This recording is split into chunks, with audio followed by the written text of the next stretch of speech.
Batman का जब हम नाम लेते हैं तो रिडलर का नाम भी उसके साथ आता है। वह रिडलर का ओरिजिन भी काफी पुराना है बैटमैन की लाइफ में एंड रीसेंट बैटमैन मूवी का मेन विलन भी रिडलर ही होता है।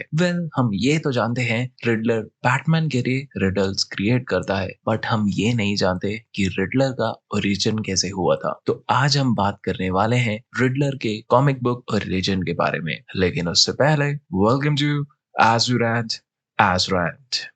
रिडलर की फर्स्ट अपीयरेंस हुई थी डिटेक्टिव कॉमिक इशू 140 इन 1948 में। अगर रिडलर को देखा जाए तो वो बैटमैन का ट्रबलसम विलन है, plus Riddler being extra smart तो वो बैटमैन के लिए काफी deadly riddles and puzzle place करता है थ्रू आउट गॉथम, ताकि वो बैटमैन एंड पुलिस के सामने अपनी इंटेलेक्चुअल सुपीरियोरिटी प्रूव कर सके, जो रिडलर को बैटमैन के टॉप 3 विलन्स में से एक बनाता है। एंड रिडलर अपना रिडल गेम काफी एंजॉय करता है, cause Batman being a great detective, जिसकी वजह से रिडलर अपनी रिडल को मोर कॉम्प्लेक्स एंड चैलेंजिंग बनाता है थ्रू आउट टाइम। ये तो थी रिडलर की लाइट हिस्ट्री, बट अब आते हैं रिडलर के कॉमिक बुक ओरिजिन के बारे में।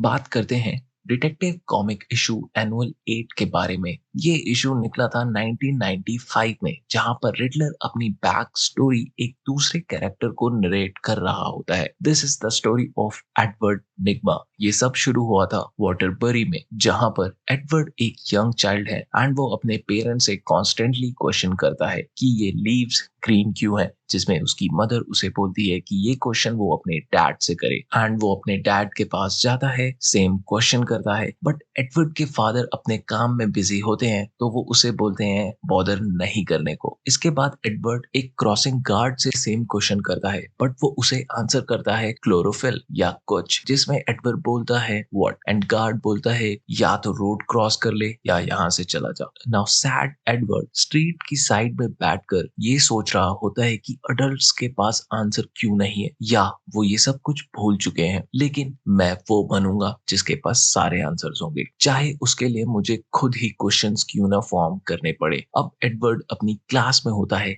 जहां पर उनकी टीचर मिसेस नॉर्डिन क्लास के सामने एक पजल लेके आती है, जो एक गेम एज वेल एज उनका टेस्ट भी होता है, जिसमें वो एक्सप्लेन करती है कि कल 1 बाय 1 तुम सभी ये पजल सॉल्व करोगे इन टीचर्स लाउंज, एंड वहां पर एक आदमी तुम सभी को मॉनिटर भी करेगा एंड वो ये देखेगा कि तुम सब में से सबसे जल्दी पजल को कौन सॉल्व करेगा। जो स्टूडेंट सबसे जल्दी पजल को सॉल्व करेंगे, नेक्स्ट वीक की असेंबली में उसे सबके सामने प्रेज एंड प्राइज मिलेगा। ये सुनकर एडवर्ड काफी एक्साइटेड हो जाता है एंड वो अपनी टीचर को अप्रोच करता है, पूछता है कि ये पजल कौन सी है, जिसमें टीचर उसे बोलती है कि अगर मैं तुम्हें ये बता दूं तो ये चीटिंग होगी फ्रेडी, जिसमें एडी अपना नेम करेक्ट करता है एंड टीचर को बिग फैट काउ बोलकर वहां से चला जाता है। नाउ फ्यूचर एडवर्ड फिर से अपनी लाइफ नरेट करता है कि कैसे उसकी लाइफ एक साइफर की तरह है, कैसे वो एक नोबडी है जिसे कोई भी नोटिस नहीं करता, इवन स्कूल पुलिस तक उसे बुली नहीं करते, बट अगर मैं वो पजल को सॉल्व कर लूं तो वो प्राइज एंड रिकॉग्निशन हर किसी को मेरे बारे में बताएगा, मैं पॉपुलर हो जाऊंगा एंड हर कोई मेरे साथ लंच पर बैठेगा। लेकिन मेरे पास और चांस भी क्या है, मैं एक mediocre student, a faceless kid and Idaho city की तरह हूँ, जिसके बारे में कोई नहीं जानता। बट मैं अब तुम्हें एक सीक्रेट बताने जा रहा हूँ, मैं एक ओनली चाइल्ड हूँ। काफी बार मैंने अपने पेरेंट्स को रात में लड़ते हुए सुना है एंड मैं अपने बेड से निकलकर उनकी बातें भी सुनता हूँ। वो हमेशा एक दूसरे को ब्लेम करते हैं एक दूसरे की मिस्टेक्स के लिए एंड वो लड़ते हैं, बट वो हमेशा एक दूसरे को ब्लेम करते हैं मेरी वजह से। नाउ एडवर्ड रात के अंधेरे में स्कूल की फेंस को क्रॉस कर रहा होता है एंड सोच रहा होता है कि हर किसी को हराने का एक ही तरीका है उस टाइम पर, एंड मेरे पास भी एक ही रास्ता था अपनी लाइफ को चेंज करने का, जो मुझे बुला रहा था, एंड वो है चीटिंग। अगर मैं पजल को 15 मिनट्स या 10 मिनट या 5 मिनट, एंड आखिरकार मैंने ये पजल सॉल्व कर ली 6 बार अंडर अ मिनट, अब मैं इजिली उस प्राइज को जीत जाऊंगा।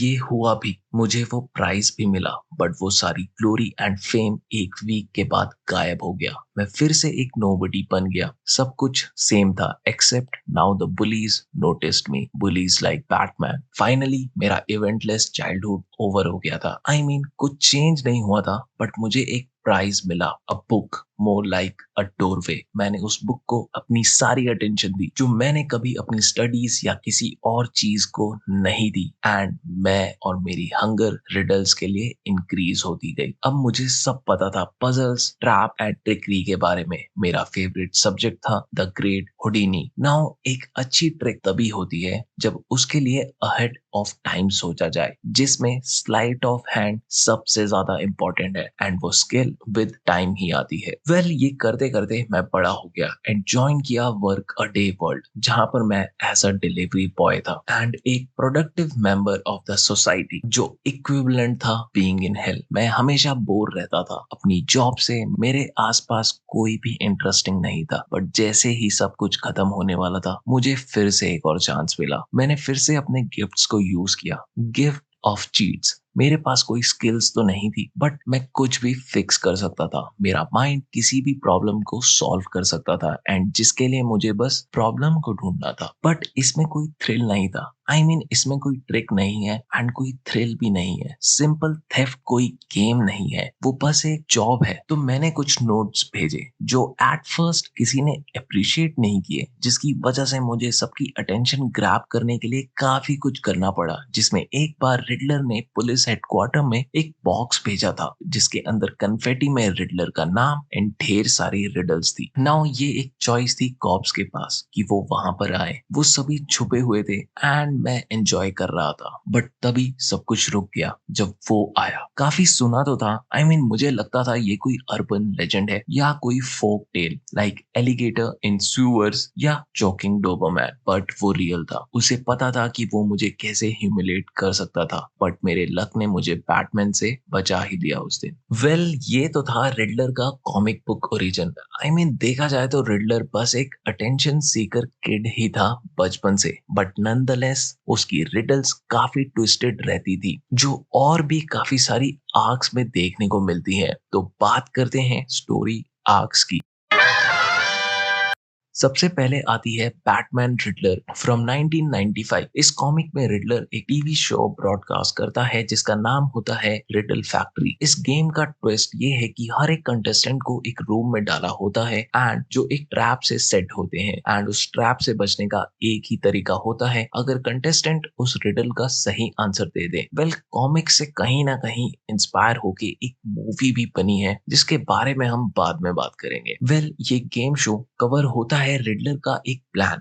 रिडलर डॉन स्कारली के हिडन मनी को ढूंढने के लिए ये सब प्लान करता है ताकि हर कोई गेम शो में बिजी हो एंड रिडलर सारा पैसा ढूंढ ले। बट रिडलर अपने प्लान में सक्सेसफुल नहीं होता, प्लस उसे स्कारली का पैसा भी नहीं मिलता एंड बैटमैन उसे पकड़ लेता है in the end. Next issue में आता है primal riddle from Batman legends of the dark night issue 109। इस स्टोरी में रिडलर अपना one of the best death trap create करता है, जिसमें वो बैटमैन को कैप्चर कर लेता है पिट में। नाउ उस पिट में कॉन्स्टेंटली पानी भर रहा होता है, एज वेल एज पिट की वॉल्स भी इलेक्ट्रिकली वायर्ड होती हैं and a set of bumpers water को सेपरेट कर रहे होते हैं इलेक्ट्रिक वॉल से। बट बैटमैन दो बैटमैन है, वो मैनेज कर लेता है रूम से बाहर निकलने का एंड रिडलर को कैप्चर करके जेल में डालने का। नेक्स्ट इशू में आता है रिडलर की clue master story from Detective Comics issue 705 to 707। इस स्टोरी में रिडलर को क्लू मास्टर गौतम में इतना पसंद नहीं आता, तो वो उसे किडनैप कर लेता है बिकॉज वो रिडलर को कॉपी कर रहा होता है एंड उसे कैप्चर करने के बाद बोलता है, मैंने कभी तुम्हें एज अ कंपटीशन देखा ही नहीं। तेरे लिए पजल्स एक चीप गिमिक्स है,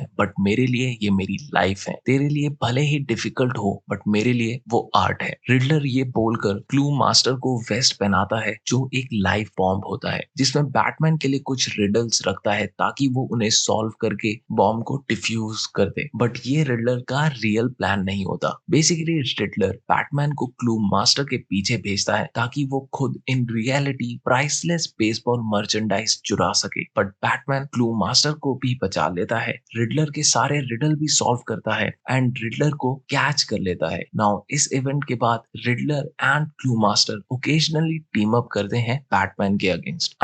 रिडलर बैटमैन का एक वो विलन है जो बैटमैन की एबिलिटीज को चैलेंज करता रहता है टाइम टू टाइम। जैसे कि फिर रिडलर आता है एक और इशू में लाइक लॉन्ग हेलोवीन। इस इशू में कार्माइन फैल्कन हायर करता है रिडलर को to figure out who is the holiday killer. Now Riddler काफी क्लोज भी आ जाता है हॉलिडे किलर को पकड़ने के लिए, बट कार्माइन काफी इम्पेशेंट हो जाता है एंड वो रिडलर को हटा देता है, जिसकी वजह से हॉलिडे किलर रिडलर पर अटैक करता है बट रिडलर को अलाइव छोड़ देता है। नाउ इसके बाद आती है एक iconic Batman story dark victory, जो सीक्वल होता है लॉन्ग हेलोवीन का। नाउ इस इशू में बैटमैन रिडलर को ढूंढता है ताकि वो उसकी हेल्प से हैंग मैन को ढूंढ सके, जो बेसिकली लोगों को हैंग करके छोड़ रहा होता है थ्रू आउट गॉथम। एंड इसके बाद आती है एक और iconic story line of Batman hush, जहां पर रिडलर काफी क्रूशियल पार्ट प्ले करता है पूरी स्टोरी में।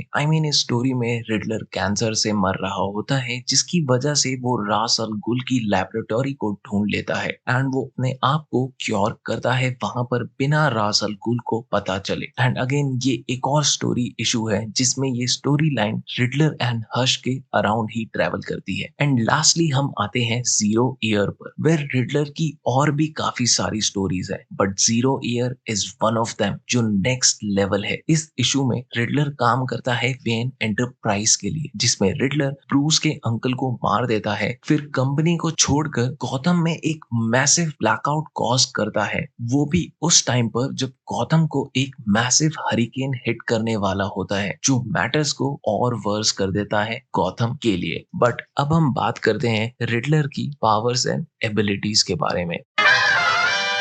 वेल, बैटमैन के मोस्ट विलन्स की तरह रिडलर भी पावरलेस है। उसके पास कोई सुपर ह्यूमन एबिलिटीज नहीं है, but he is incredibly genius and wealthy. अगर देखा जाए mind games, manipulation and puzzles, तो डीसी में रिडलर से बेटर और कोई नहीं कर सकता है। एक बार जब रिडलर के सर पर मेस लग जाती है, जिसकी वजह से रिडलर एक साल के लिए कोमा में चला जाता है। नाउ कोमा से उठने के बाद वो रिडल्स के लिए इतना फैसिनेशन नहीं रखता एंड वो बन जाता है प्राइवेट इन्वेस्टिगेटर, जहां पर वो इक्विवेलेंट होता है बैटमैन के इन्वेस्टिगेशन स्किल्स के जितना। नाउ रिडलर बैटमैन के सामने फिस्ट फाइट में तो कभी नहीं जीत सकता, बट रिडलर की इंटेलिजेंस एंड उसके रिडल्स उसे बैटमैन का एक बेस्ट विलन बनाती है। वेल, ये तो थी रिडलर की स्टोरी एंड उसका कॉमिक बुक ओरिजिन। इस एपिसोड में देखा जाए तो रिडलर के रिडल बैटमैन एंड रॉबिन के लिए हमेशा ही ट्रबलसम रहे हैं एंड रीसेंट बैटमैन मूवी में भी रिडलर का रोल, उसकी स्ट्रैटेजी मूवी को अलग ही डायरेक्शन में लेके जाती है। तो आज के इस एपिसोड में रिडलर के बारे में इतना ही। मैं जल्द मिलूंगा एक और न्यू एपिसोड में एक और न्यू टॉपिक के साथ।